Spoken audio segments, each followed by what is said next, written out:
కొన్ని వివాదాలు సినిమా ఇండస్ట్రీలో జరుగుతున్నాయి.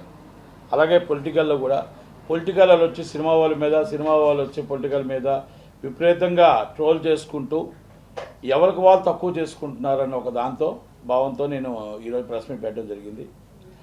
పవన్ కళ్యాణ్ గారు ఆయన ఎక్కడైతే దేవుడి కోసం మాట్లాడారో, ఆయన సనాతన ధర్మం కోసం మాట్లాడారో, ఆయన మొత్తం టోటల్గా ఏదైతే ప్రక్షాళన జరిగిందో 5 సంవత్సరాలు జరిగిన దాన్ని మీద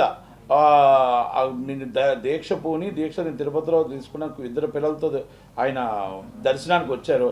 అప్పటి నుంచి కొంతమంది ఆయన అంటే ఎందుకో పడట్లేదు. ఫస్ట్ వ్యక్తిగత విభేదాలు ఉండొచ్చు.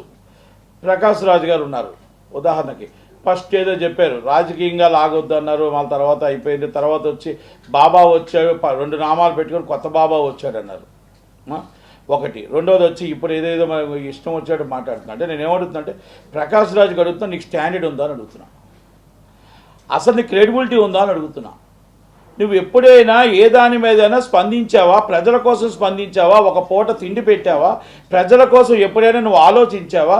ఏ రోజైనా ఇండస్ట్రీ కోసం నువ్వు ఆలోచించావా? ఇండస్ట్రీ కోసం ఎవరికైనా అన్యాయం జరిగితే నువ్వు ఏమైనా ఖండించావా? ఇండస్ట్రీ కోసం నువ్వు వచ్చావా అని అడుగుతున్నా.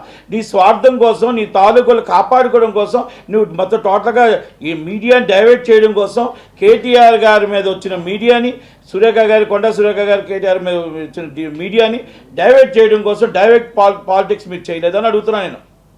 నేను డైరెక్ట్గా మీరు పవన్ కళ్యాణ్ గారి మీద మీరు మాట్లాడితే ఇమీడియట్లీ మీకు అక్కడ కేటీఆర్ గారిని కాపాడుకోవాలి.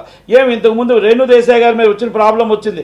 అది ఇంతమంది ట్రోల్ చేశారు. ఇంతమంది అమ్మాయి ఏడ్చుకుంటూ చెప్పింది, ఇలా నన్ను ట్రోల్ చేయొద్దు, నేను రాజకీయాల్లో లేను అని చెప్పేటప్పుడు మీ సినిమా ఇండస్ట్రీలో మీరు ఏమైపోయారు అడుగుతున్నాను ప్రకాష్ రాజ్ గారు.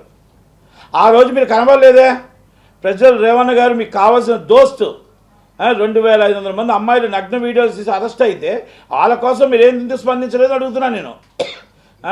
అలాగే మీరు మొత్తం టోటల్ రజనీకాంత్ గారు అవమానిస్తే రజనీకాంత్ గారిని ఆ రోజు స్పందించలేదే.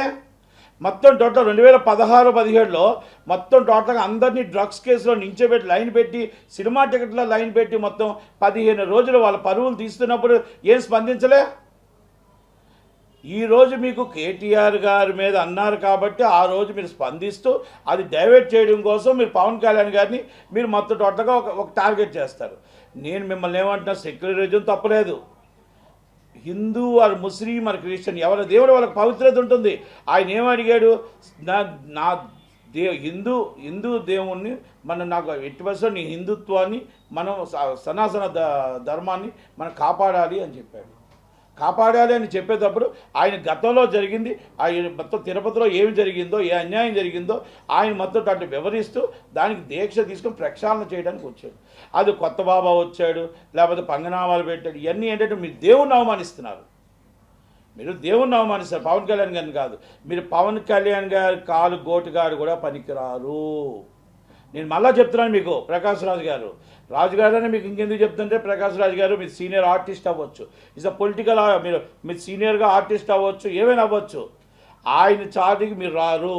మీరు ఏదంటే మీరు దీన్ని కావాలని డైవర్ట్ చేయడం కోసం, కొన్ని పాలిటిక్స్ తీసుకురావడం కోసం మీరు మాట్లాడుతున్న మాటలే తప్ప ఇలాంటిది మాత్రం 100% ఇండస్ట్రీకి శ్రేయస్కరం కాదు. మీరు పవన్ కళ్యాణ్ పొలిటికల్గా మీరు ఎదుర్కోండి, ఆయన్ని మీరు పొలిటికల్గా ఆయన ఎదుర్కోండి, పొలిటికల్గా మాట్లాడండి. కానీ ఈ విధంగా ఇది కరెక్ట్గా మీరు మళ్ళీ అక్కడికి వెళ్ళారు. స్టాలిన్ గారిది డిఫరెంట్. ఉదయనిధి స్టాలిన్ గారిది ఆయన పెరియర్ నుంచి ఫస్ట్ నుంచి వాళ్ళ వాదన వేరు, ఆయన మాట్లాడిన వాదన వేరు.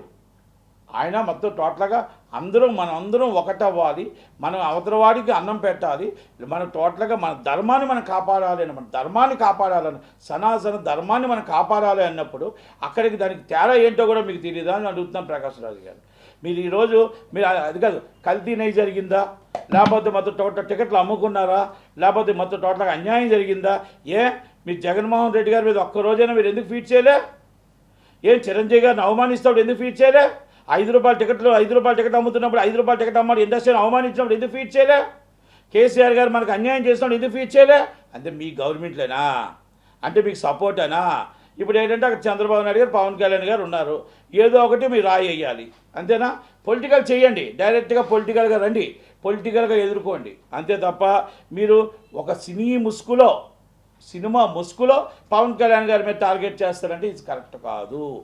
ఎందుకంటే ఇంకోటి కూడా చెప్తున్నా, మీకు ఇక్కడ విషయాల్లోని చాలా అంటే నేను మామూలుగా అంటే అంత విధంగా మీకు నేను మాట్లాడలేను, కానీ బయట వాళ్ళు మాట్లాడిన విధంగా నేను మాట్లాడలేను. కానీ మీరు సీనియర్ ఆర్టిస్టు, సినిమా ఇండస్ట్రీలో ఇన్ని జరుగుతున్నప్పుడు, ఇంత రాద్ధాంతాలు జరుగుతున్నప్పుడు, ఒక జానీ మాస్టర్ ఇష్యూ జరుగుతున్నప్పుడు, మళ్ళీ టోటల్గా ఇంతకుముందు చిరంజీవి గారి ఇష్యూ జరిగింది, అన్నీ జరిగినప్పుడు ఒక్కరోజు కూడా మీరు ఏ రోజు రాని వాళ్ళు, కేటీఆర్ గారు కొండా సురేఖ గారి ఇష్యూ వస్తే అది మొత్తం టోటల్ టీవీలన్నీ మొత్తం టోటల్గా లైవ్లో పెడుతూ ఉంటే అది డైవర్ట్ చేయడం కోసం మీరు ఇమ్మీడియట్లీ మీరు పవన్ కళ్యాణ్ గారి ఇష్యూ తీసుకొచ్చారని నేను అంటున్నా. ఇది వాస్తవం కాదా? మీరు నాకు చెప్పండి.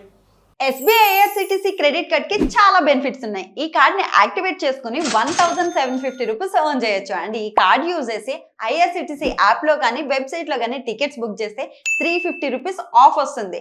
ఓన్లీ IRCTC యాప్ లో మాత్రమే బుక్ చేస్తే 500 rupees Amazon gift card. Also ప్రతి ఆన్లైన్ స్పెండింగ్ మీద 10x reward points, 4 complimentary railway lounge access కూడా మనం ఎంజాయ్ చేయొచ్చు. సో లేట్ చేయకుండా కింద లింక్ ని క్లిక్ చేసి వెంటనే అప్లై చేయండి.